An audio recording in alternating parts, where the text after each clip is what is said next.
ನಮಸ್ತೆ ವೀಕ್ಷಕರೇ, ಪೂಜಾಸ್ ಕಿಚನ್ಗೆ ಸ್ವಾಗತ. ಆಕ್ಚುಲಿ ಕಮೆಂಟಲ್ಲಿ ಒಬ್ಬರು ಬಿಸಿಬೇಳೆ ಬಾತ್ ಮಾಡಿ ತೋರಿಸಿ ಅಂತ ಹೇಳಿ ಕಮೆಂಟ್ ಮಾಡಿದ್ರು. ಸೊ ಇವತ್ತಿನ ನಮ್ಮ ರೆಸಿಪಿ ಬಿಸಿಬೇಳೆ ಬಾತ್. ಹಾಗಾದರೆ ಸ್ಟಾರ್ಟ್ ಮಾಡೋಣ ಬರ್ರಿ. ಇದಕ್ಕೆ ಬೇಕಾಗಿರುವಂಥ ಇಂಗ್ರೀಡಿಯೆಂಟ್ಸ್ನ ನೋಡ್ಕೊಂಬರೋಣಂತ. ನಾನಿಲ್ಲಿ 3 ಜನಕ್ಕೆ ಆಗುವಷ್ಟು ಮಾಡ್ತಾ ಇದ್ದೀನಿ. 1 ಕಪ್ ಅಕ್ಕಿ, 1 ಕಪ್ ತೊಗರಿಬೇಳೆ, ಅರ್ಧ ಈರುಳ್ಳಿ, 1 ಕ್ಯಾಪ್ಸಿಕಮ್, ಅರ್ಧ ಆಲೂಗಡ್ಡೆ, ಒಂದು 8 ಬೀನ್ಸ್, ಸ್ವಲ್ಪ ವಟಾಣಿ ಕಾಳು ಮತ್ತು ಸ್ವಲ್ಪ ಫ್ಲವರ್ಸ್, ಹುಣಸೆ ಹಣ್ಣಿನ ರಸ, ಕೊತ್ತಂಬರಿ ಸೊಪ್ಪು, ಪುದೀನ, ಬಿಸಿಬೇಳೆಬಾತ್ ಪೌಡರ್. ಆ್ಯಕ್ಚುಲಿ ನಾನು ಇವಾಗಲೇ ಮಾಡಿಟ್ಕೊಂಡಿದ್ದೀನಿ ಬಿಸಿಬೇಳೆಬಾತ್ ಪೌಡ್ರ್. ನೆಕ್ಸ್ಟ್ ವಿಡಿಯೋದಲ್ಲಿ ಈ ಪೌಡರ್ ಹೇಗೆ ಮಾಡೋದಂತ ತೋರಿಸ್ಕೊಡ್ತೀನಿ. ಹಾಗಾದರೆ ಶುರು ಮಾಡೋಣ ಬನ್ನಿ. ಬಿಸಿಬೇಳೆಬಾತ್ ಮೊದಲಿಗೆ ಒಂದು ಕುಕ್ಕರ್ ಇಟ್ಕೊಂಡು ಅದರಲ್ಲಿ 1 ಕಪ್ ಅಕ್ಕಿ, 1 ಕಪ್ ತೊಗರಿಬೇಳೆಯನ್ನು ಹಾಕಿ ಸ್ವಲ್ಪ ನೀರನ್ನು ಹಾಕಿ ಚೆನ್ನಾಗಿ ಅದನ್ನು ತೊಳೆದ್ಕೊಂಡ್ಬಿಡೋಣಂತ.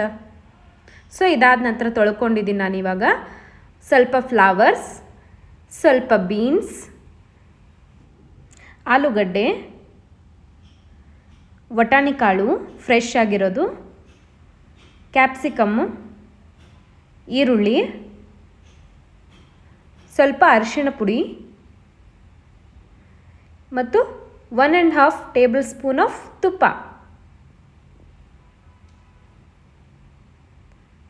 ಮತ್ತು ರುಚಿಗೆ ತಕ್ಕಷ್ಟು ಉಪ್ಪು. ಇವಾಗ ನಾನು ಟೋಟಲ್ 8 ಗ್ಲಾಸ್ ನೀರು ಹಾಕ್ತಾ ಇದ್ದೀನಿ. ಅಕ್ಕಿಗೆ 3 ಕಪ್ಪು, ಬೇಳೆಗೆ 3 ಕಪ್ಪು ಮತ್ತು ತರಕಾರಿಗೆ 2 ಕಪ್ ಅಂತ ನೀರು ಹಾಕ್ತಾ ಇದ್ದೀನಿ. ಇವಾಗ ಕುಕ್ಕರ್ ಮುಚ್ಚಿ ಒಂದು 5ರಿಂದ 6 ವಿಸಿಲ್ ಹೊಡೆಸ್ಕೊಳ್ಳೋಣಂತ. ಈಗ ವಿಸಿಲ್ ಆಗಿದೆ. ಸೀಟಿ ಆರುತ್ತನ ಒಗ್ಗರಣೆ ಹಾಕ್ಕೊಳ್ಳೋಣಂತ ಬರ್ರಿ. ಈಗ 2 ಟೇಬಲ್ ಸ್ಪೂನ್ ಅಷ್ಟು ತುಪ್ಪ ಕಾಯಕ್ಕಿಟ್ಟು, ತುಪ್ಪ ಕಾದಾದ್ಮೇಲೆ ಸಾಸಿವೆ ಜೀರಿಗೆ ಹಾಕೋಣಂತ್ರಿ. ಚಟಪಟ ಅನ್ನೆಗ ಅರ್ಧ ಹೆಚ್ಚಿರೋ ಉಳ್ಳಾಗಡ್ಡೆ ಹಾಕೋಣಂತ್ರಿ. ಸಣ್ಣಗೆ ಹೆಚ್ಚುತ್ತಿರುವಂಥ ಗಜ್ಜರಿ ಹಾಕೋಣಂತ. ಸಣ್ಣಗೆ ಹೆಚ್ಚಿರುವಂಥ ಡೊಣ್ ಮೆಣಸಿನ್ಕಾಯಿನ ಹಾಕಿ ಚಂದಾಗ ಫ್ರೈ ಮಾಡೋಣಂತ್ರಿ. ಎಳೆವಿದ್ವು ಅಂತ ಹೇಳಿ ನಾನು ಅಗದಿ ಸಣ್ಣಗೆ ಹೆಚ್ಚಿ ಹಾಕೇನ್ರಿ. ಇಲ್ಲಪ್ಪ ಅಂದ್ರೆ ಕುಕ್ಕರ್ ಒಳಗೆ ಹಾಕಿ ಕುದಿಸ್ರಿ. ಇದಾದ ನಂತರ 2.5 ಟೇಬಲ್ ಸ್ಪೂನ್ ನಾನು ಬಿಸಿಬೇಳೆಬಾತ್ ಪೌಡ್ರ್ ಹಾಕಕತ್ತೀನಿ ರೀ. ಮತ್ತು ಹುಣಸೆ ಹಣ್ಣಿನ ರಸ ರೀ. ನಾ ಇಲ್ಲೇ ಹುಣಸೆ ಹಣ್ಣಿನ ರಸ ಎಷ್ಟೈತಲ್ರಿ ಅಷ್ಟೇ ಯೂಸ್ ಮಾಡತ್ತೀನಿ. ಎಕ್ಸ್ಟ್ರಾ ನೀರು ಹಾಕಾಕತ್ತಿಲ್ರಿ. ಇದನ್ನು 1-2 ನಿಮಿಷ ಹಿಂಗೆ ತಿರುವಾಡಿ ಒಂದು ಕುದಿ ಬಂದ ಕೂಡಲೇ ಇದನ್ನು ತೆಗೆದಿಟ್ಬಿಡೋಣಂತ್ರಿ ಒಂದು ಕಡೆ. ನೋಡಿರಿ ಕುದಿ ಬಂದೈತಿ. ಸೊ ನಾ ಇದನ್ನ ಒಂದು ಕಡೆ ಎತ್ತಿಟ್ಕೊಳತ್ತೀನಿ.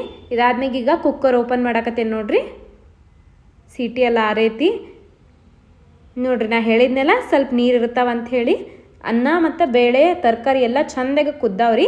ಬಟ್ ನಾನು ಎಕ್ಸ್ಟ್ರಾ ನೀರು ಹಾಕಿದ್ದೆ ರೀ. ಯಾಕಂದ್ರೆ ನಾವು ಒಗ್ಗರಣೆ ಒಳಗೆ ನೀರು ಯೂಸ್ ಮಾಡಾಕತ್ತಿಲ್ಲ. ಓನ್ಲಿ ಅದು ಏನು ಹುಣಸೆನ ರಸ ಐತಲ್ರಿ ಅದಷ್ಟೇ ಯೂಸ್ ಮಾಡತ್ತೀನಿ.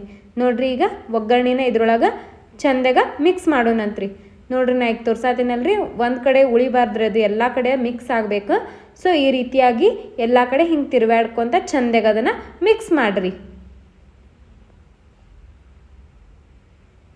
ನೋಡಿರಿ ಈಗ ಕುದಿಯಾಕತ್ತೈತಿ.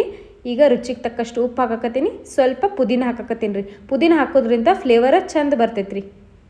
ನೋಡಿರಿ ಈಗ ಕುದಿಯಾಕತ್ತೈತಿ. ನೀರೆಲ್ಲ ಪೂರ್ತಿ ಇಮೃತನ ಕುದಿಸ್ಬೇಕ್ರಿ.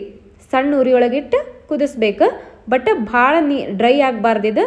ನಾನು ಹಿಂಗೆ ತೋರಿಸ್ತೀನಿ ರೀ. ಈ ಕನ್ಸಿಸ್ಟೆನ್ಸಿ ಒಳಗಿದ್ರೆ ರೀ.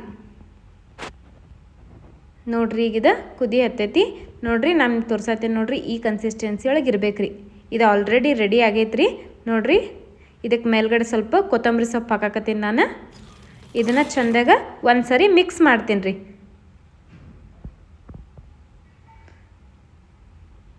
ಸೊ ಇದು ನೋಡ್ರಿ, ಇದು ಇಷ್ಟಿದ್ರೆ ಸಾಕ್ರಿ. ರೆಡಿ ಆಗೈತ್ರಿ. ನಾನು ನಿಮ್ಗೆ ಸರ್ವ್ ಮಾಡಿ ತೋರಿಸ್ತೀನಂತ್ರಿ. ಆಹಾ ಏನು ಭಾರಿ ಆಗೈತಂತೀರಿ. ಕಲರ್ ಅಂಕರ ಭಾರಿ ಅಂದ್ರೆ ಭಾರಿ ಮಸ್ತ್ ಬಂದೈತಿ. ಟೇಸ್ಟೂ ಭಾರಿ ಇರ್ತದ. ಈ ನನ್ನ ರೆಸಿಪಿ ನಿಮಗೆ ಇಷ್ಟ ಆತಂದ್ರೆ ಲೈಕ್, ಶೇರ್, ಕಮೆಂಟ್ ಮಾಡಿರಿ. ಹೊಸಬ್ರಾಗಿದ್ರೆ ನನ್ನ ಚಾನಲ್ನ ಸಬ್ಸ್ಕ್ರೈಬ್ ಮಾಡಿರಿ. ಮಸ್ತ್ ಸಿಗ್ತೇನಂತ್ರಿ ಹೊಸ ರೆಸಿಪಿಯೊಂದಿಗೆ. Thanks for watching.